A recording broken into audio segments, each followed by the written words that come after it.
Agora o assunto é hipertensão. Nós vamos falar sobre o assunto porque amanhã é Dia Nacional de Combate e Prevenção da Doença. Provavelmente você conhece alguém que tem pressão alta e que precisa se cuidar diariamente para controlar a pressão, né? Por isso, eu vou conversar agora com o médico cardiologista, o doutor Alexandre Gaioso, para ele falar um pouquinho quais são os sintomas, os sinais, como saber se a pressão arterial está alterada, hein, doutor? Conta pra gente os detalhes. Muito boa tarde para você, obrigada pela presença hoje aqui com a gente.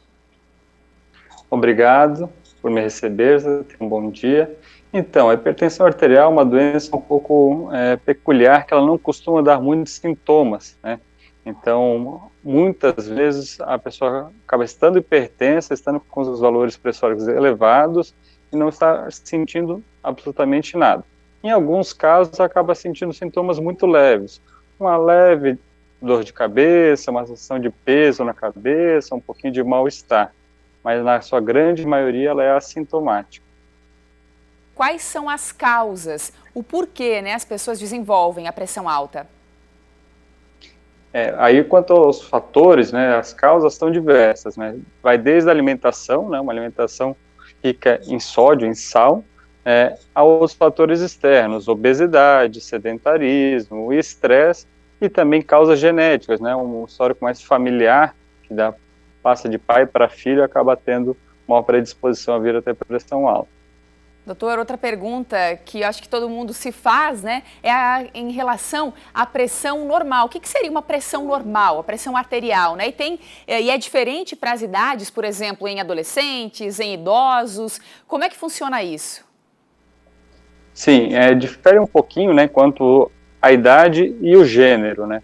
Mulheres tendem a ter a pressão um pouco mais baixa do que os homens. E também quando a gente é mais novo, as pressões tendem a ser um pouquinho mais baixas, né? Então, o que seria aí considerado dentro do limite da normalidade seria em torno de uma pressão de 9 por 6, né, 90 por 60, até 130 por 90, né? Esses aí seriam os habituais para todas as idades. É mais comum nos mais jovens a gente encontrar 9 por 6, 10 por 7, né, nas mulheres em especial, e nos idosos já está encontrando pressões um pouquinho mais elevadas, até te aceitando um pouquinho mais alto do que o 13 por 8, né, até você entrando um pouquinho do 14, 14 por 9. E a partir desse ponto, então, a partir de 14 por 9, por exemplo, né, é importante buscar um médico. Isso, então o importante é fazer o rastreio, né, como a gente mencionou anteriormente, a não dar sintoma, então a melhor forma é fazendo o rastreio. Então, ocasionalmente, uma vez, duas vezes por ano, fazer a aferição da pressão e caso esteja acima dos valores de referência, né, acima dos 13, seria o ideal procurar um atendimento médico.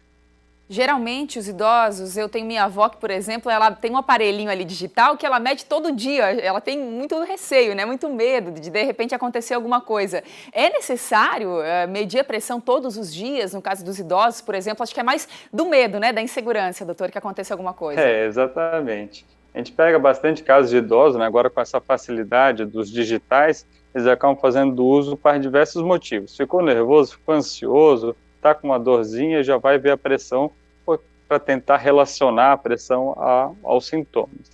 A gente sabe que não necessariamente seja o fator causal, né? Muitas vezes a pressão é até uma consequência, né? Então a pessoa está com uma dor de barriga, uma dor de cabeça forte e acaba, por conta disso, elevando a pressão. Verificar todos os dias não há necessidade, né? Ao menos que esteja em fase de início de tratamento, que a gente quer realmente ter um bom controle para ver se os medicamentos ou as medidas que foram adotadas estão sendo eficazes. Tá certo, doutor. Por enquanto eu te agradeço. Você continua com a gente aqui, daqui a pouco a gente volta a conversar para falar também das consequências, né? Do que pode ser gerado, os problemas mais graves que podem ser gerados aí por conta da pressão alterada, né? A pressão alta e sem uma consulta, enfim, o pessoal que acaba não se cuidando, né? Com frequência. Muito obrigada por enquanto, daqui a pouco a gente conversa mais. Até logo. Até mais.